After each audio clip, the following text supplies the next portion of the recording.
Hello po, good evening ulit sa aking mga katribong Remontado Dumagat. Ako po ay meron po ako i-share sa inyo ngayong gabi. Glory to God and praise the Lord dahil naisip ko lang po itong i-share sa inyo. Kasi mostly po, wala po alam sa batas po ng tribo Remontado Dumagat, sa lahat po ng tribo na meron pong batas ng EPRA 8371. Ibig sabihin, Indigenous People Republic Act. So, ibig sabihin, special law. Ibig sabihin, pinakamataas na batas sa Pilipinas. At international law kasi ito. Meron kasi akong na-admire. Na-admire kasi ako noon kay Chairman Kapuyan. Yes. Kasi, bago po ako kasi naging matibay ang dokumento ng Remontado Dumagat, ay ganun din po yung pagkawala ni Chairman Kapuyan po sa kanyang posisyon. So, pero naabutan po siya 2021 and 2022. So, naabutan ko pa siya. So, ang iba pong dokumento ko ay ang response na sa name pa niya. So, ito po yung isang encouragement na naibigay niya po sa akin at kung saan na-admire din po ako sa sinabi niya na matapang din siyang sinabi ito sa lahat. Ang sinabi niya po dito, sa laban kasama ang bayan. Ito, yan, si Chairman Kapuyan. So, ito po yun, noong nagsalita po siya sa National Security Council Recognition Day. Yan po, yan. So, I don't know kung anong date ito. It was, it was July 29. So, I don't know kung anong taon siya nag-speech nito. Na sinabi niya dito, laban kasama ang bayan.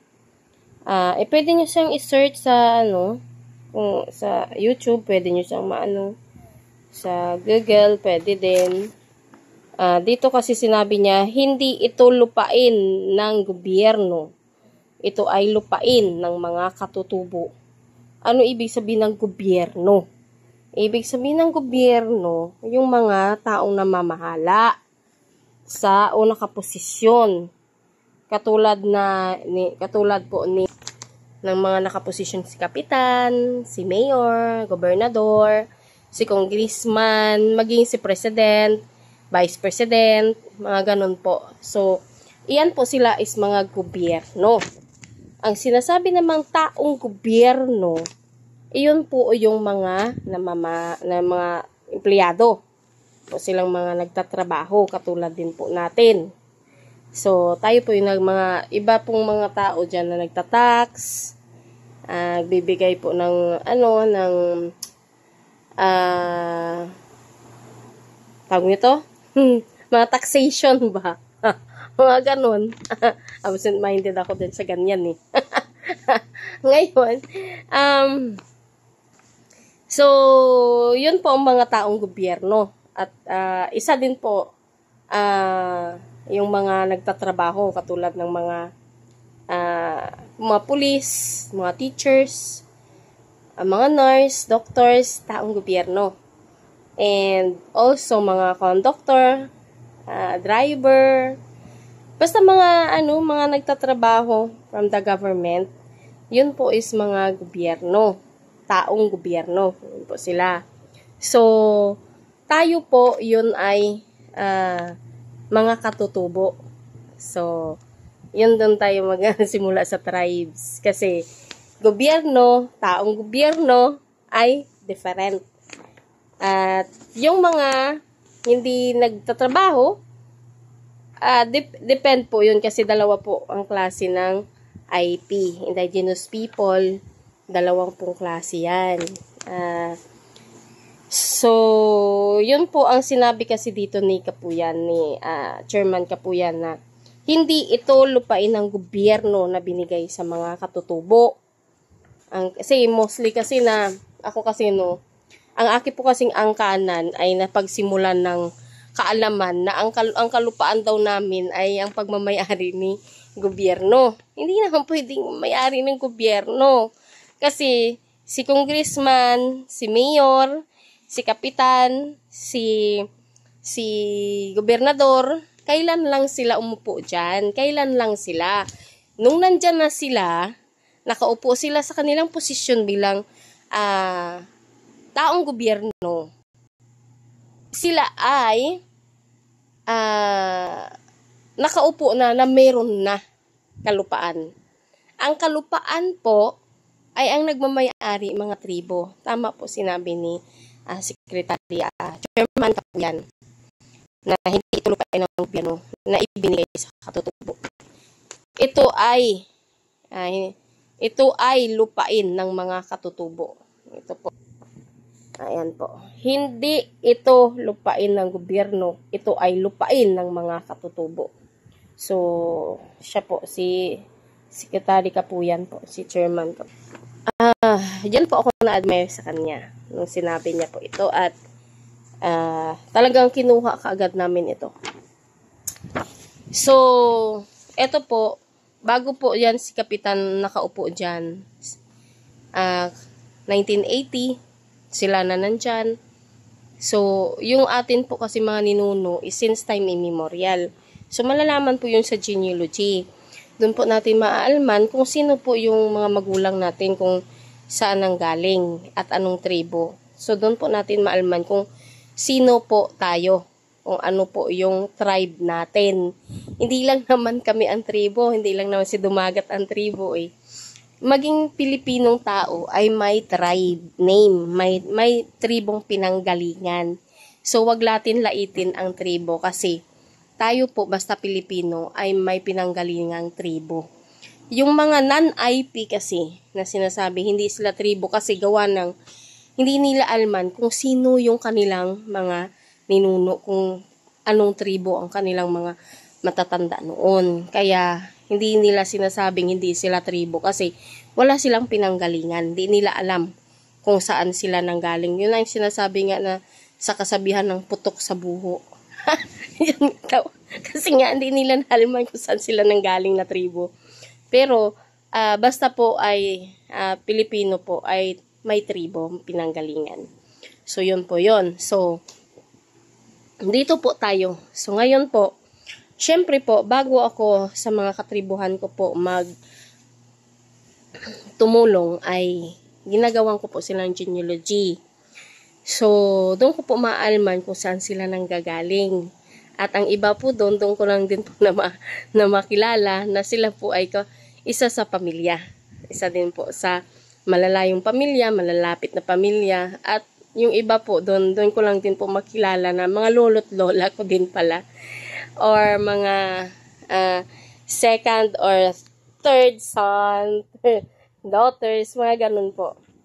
So, ngayon, nung inasikaso ko na po yung mga dokumento nila para sa kanilang genealogy, para po maalman nila kung saan sila nanggaling na tribo, ay syempre po, ay ito ipapanotary ko. Ito naman po, nung ginawa ko ng dokumento nila for the legality, na para may laban sila sa kanilang demolition, kasi dinidemolish sila, so para may laban sila, dinadaan ko sila sa genealogy para kung paano ko sila tulungan. So, pag nakita ko ng genealogy nila na okay at pwede ko silang tulungan, then tinutulungan ko po sila. So, pero, siyempre, papanotary pa yan. So, sa notarization, meron po kasi akong attorney talaga. So, dati kasi mayroon akong attorney na iba, malaki talaga ang singil sa akin. Since nung nagkaroon ako ng by attorney ko, hindi na ganun kamahal ang singil noon sa akin. So, marami kasing mga ginagawa kong leader. Hindi lang sa isang area o 2 area o 3 area. Mostly may 6 na 7 o 8 area ako na mga leader na nagko-question about sa notary. Kasi para sa kanila daw, hindi naman daw ako nagbabayad kay attorney. Hindi naman ganun ang halaga na binabayad ko attorney. Kasi, once kasi nakasama ko yung leader ko kasi, may salaysay ba, yung complaint na ikailangan in-notary. Ang sabi ko kasi nun, ang binayad kasi nun. Kasi ang pagpasasalaysay kasi sa complaint ng pagpapanotary is 2,000 singil sa iba. Pero pag ako kasi nasa 1,000 lang. Pero that time kasi 6 sila. So binigyan ako ng 6,000. So sabi ko, utangin ko muna ang notary kay by attorney.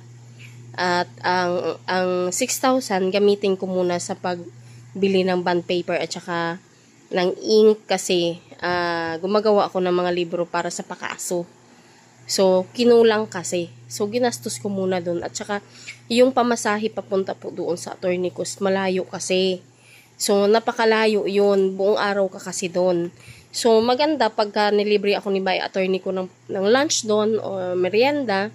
So, makakatipid ako. Pero, minsan, nakakahiya naman na lagi na lang tayo libre. So, minsan, nakaka-spend ako ng more than 1,000 doon sa merienda o lunch.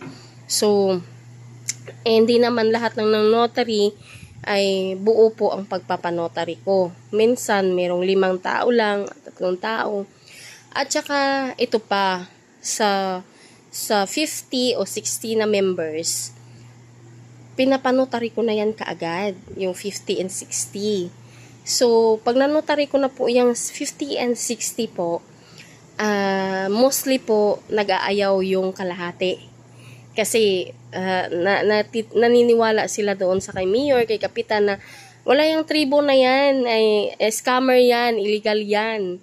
Siyempre, alam ko naman yun na talagang protektahan po nila yung kanilang posisyon at bilang sila. So, there is a choice naman eh. Every person naman have a choices. So, kung mag-ayaw po ang 13, 30 po na person, so, wala namang problema sa amin na organization. Kasi ang para lang sa amin, yung nagtitiwala at naniniwala. So, yung 30 po, syempre, natira nun, mostly mga 38 or 42, mga ganun. So, pinapanotary ko na po yan lahat. Pero, sa 42 o 45 person, ang nagkakabayad lang po sa notary na sinisingil ko po is nasa 10 lang o 15 ang nakakabayad. Hindi lahat nakakabayad. Pero, ang 35 o 45 na person ay napanotary ko na. Kasi, mas magastos po yung 3 lang, 5 muna, 6.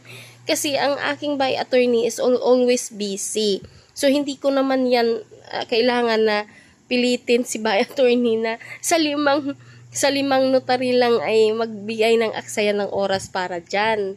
So, talagang napakahirap po yung ganun. So, mostly yung kahit ang mga nag-ayaw ay napanotary ko na din. So, wala na ring payment yun. So, ang nakakapag-payment lang is 12 o 15 sa 38 na persons o sa 51 o sa pangkalahatan. So, yun po ang binibilang po kasi nila is 45 na person is nakapag-payment na sa akin. So, hindi sila naniwala at nagtitiwala sa akin na ganun po yun, na yun po talaga ang singil. So, pumunta po sila kay by attorney to question about po sa akin. So, doon mismo kay by attorney, nagsabi si by attorney ng ganun na yun talaga. So, which is, hindi ko lang po inopen na, kasi, wala na nga tiwala, hindi na nga naniniwala, you need to explain pa. So, no need to explain kasi mag-waste of time and effort and mag-waste ka lang ng saliva mo to explain sa mga taong hindi naman naniniwala at nagtitiwala sa'yo. So, hindi na ako nag-explain na sa 45 na katao, 12 o 15 lang kayo nagpanotary.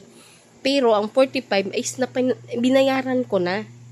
So, no need to explain sa mga tao naman na bingi sa katotohanan at mga sanay sa illegal. Mga illegal na gawain sa scam. So, pag dito na sa legal at sa totoo, napakahirap na nilang pasundin at napakahirap na nilang sumunod. Kasi nga daw, hindi daw ako pwede na maging leader nila dahil ako po ay hindi degree holder.